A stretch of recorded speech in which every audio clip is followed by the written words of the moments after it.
Hey everyone, welcome back to the channel. My name is Silas, and today you're watching yet another episode of Right Out of the Box, which is basically my version of a first look of products without the unboxing part, because I found out that I am terrible at making unboxing videos.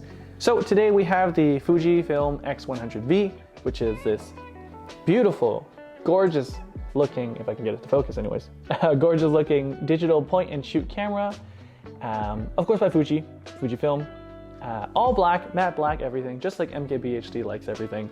But just looking at it, and feeling it too, it feels very, very solid, very rugged. Again, it's got this nice metal finish here, leathery kind of grip and finish on the bottom. It comes in all black, which I have here, or silver finish, so two-tone.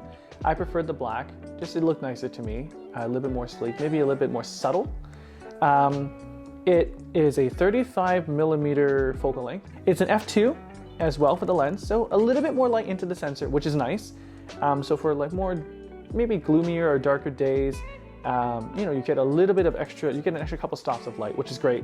It is weather sealed, so say you're taking it out in the rain, which is a great time for me now, because in BC, it rains basically every day, and you get like a day of sunshine, then it rains for 2 weeks, and then you kind of rinse and repeat that until like March, I guess. But it is reassuring, I guess, to have it weather sealed so that when you do bring it out, it can take a beating from the rain and from the elements a bit more than other cameras that don't have it. Though nowadays most cameras can go out and take a beating in the elements regardless, and they will still be fine. But just having that there just makes me feel a bit more reassured. There are a couple dials on the top here. I don't know what that big one here does. I'm not a Fuji user, this is my first Fuji camera, so I don't really know specifically. I'm assuming A stands for auto, so I probably auto whatever this dial does. The aperture ring also has an A on it as well, so I'm, again, auto aperture, so that'd be nice to have. It does have a viewfinder, which is nice. I actually didn't really like viewfinders at first, because my cameras for the A7S III, I kind of just used the screen, and the viewfinder wasn't really that great, and if I'm taking video, I'm not really going to be using a viewfinder anyways. It also has an LCD screen here, and if I remember correctly, yes, okay, so it's a tilt up and down screen, not a tilt out screen. So tilt out, just kind of like that, where most modern cameras nowadays go that route, just for content creation, like vlogging or recording yourself at your home, like a certain someone. But this one, if I can get this one to focus, there you go. You can see the little cavity. It kind of just pushes out a little bit from the camera, juts out a little bit. So it's nice because it serves the purpose of being able to take photos at pretty unique angles. Like say you're kind of holding it really far down, but you want to be able to see your composition a bit. You're going to be able to tilt the screen up or whatever. You can look, take your photo, and then you just put it back into its usual rest spot, and then you can go on about your day. So that's kind of nice. The last one I had with a similar style was the A6600, but it could flip all the way up. So that had a little bit more benefit to it. This one's a bit restricted to just being down here, but again, if you're taking the photo and you get even any extra little bit of help will be nice. One thing I will say, if I remember correctly as well, is that this does not have image stabilization, which just means that it doesn't help you fight the jitteriness of your hands or the shakiness of your hands. For me personally, I don't think it'll be too big of an issue, though we'll have to see once I actually use this for the first time and more often. Since I usually take photos more so in the day, so my shutter speed will probably be at a pretty high number that would be fine anyways if I take photos. I could see where at low light performances, even though it's f2, you wouldn't really be able to change the shutter speed too low unless you have like the steadiest hands in the world, or something else helping you with getting rid of some of the jitteriness or the shakiness, because it would just shake too much and then you would just make your shot kind of like blurry. So do keep that in mind if you are looking to purchase this. It doesn't have image stabilization, so if that's something you're looking for, I have to compare it to the Ricoh GRiii and the 3X, because that's what a lot of people usually pick between the two, either the Fuji or the Ricoh. The Ricoh does have image stabilization, so that does help you a lot in low light. So just, again, keep that in mind.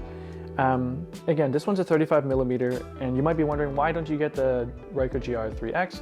Well, the biggest reason why is because my wife and I kind of really like this design, and we thought it'd be cool to have one of each. Could have gone the 3X, definitely more pocketable. This thing, you can probably put in your jacket pocket, but it's definitely pretty heavy, so it's definitely gonna bounce up and down. So you're definitely gonna feel that. But 35mm is also one of my favorite focal lengths, so I just couldn't say no to having the prospect of this. And funny story, this was supposed to show up in December-ish, so like in cameras here, for this one it has to be special ordered, and the camera store said 4 to 6 weeks, but then it arrived in a week, and I was in Toronto for some family stuff, and they're like, it's here. I'm like, you told me it'd be here in December. They're like, well, it showed up early, so come pick it up when you're back home. I was like, okay. So, I mean, it's still, it's a blessing in disguise. You know, it's nice. I have another toy to play with. And it'll be great because I wanted to bring this with me to my trip in Taiwan next year. So it'll be great to do some street photography there and just trying it out in a city that has a lot more city lights. In Victoria, we don't really have that much here. There's no like tall buildings, lights are on late at night kind of thing. So it'll be really nice to try that out. But I want to figure out what the heck this giant dial is on the top because I don't know what this giant dial does. So I'll turn on the camera. I've already put in the battery and a memory card. Just basic stuff I just do right away with a camera. But let's figure it out. So camera's on, LCD's on. I'm gonna turn this from A, which again I assume is auto, to 4000. Oh, okay, it's shutter speed. So the dial up here is shutter speed. Okay, so then, I mean, it's really nice. The click is nice, it's pretty firm, but personally I probably won't touch it. I kind of prefer the Sony design where you just kind of, or most other cameras I guess, where you just spin the wheel and then it's really quick shutter speed switch. I'll probably leave it on auto anyways, just because this is a point and shoot, just for documenting life and taking photos out in like street photography. Same with the aperture. I'll probably leave it on auto and let the camera do all the work that it needs to do. So yeah, that is the Fuji X100V. Very, again, sleek, modern, yet retro camera.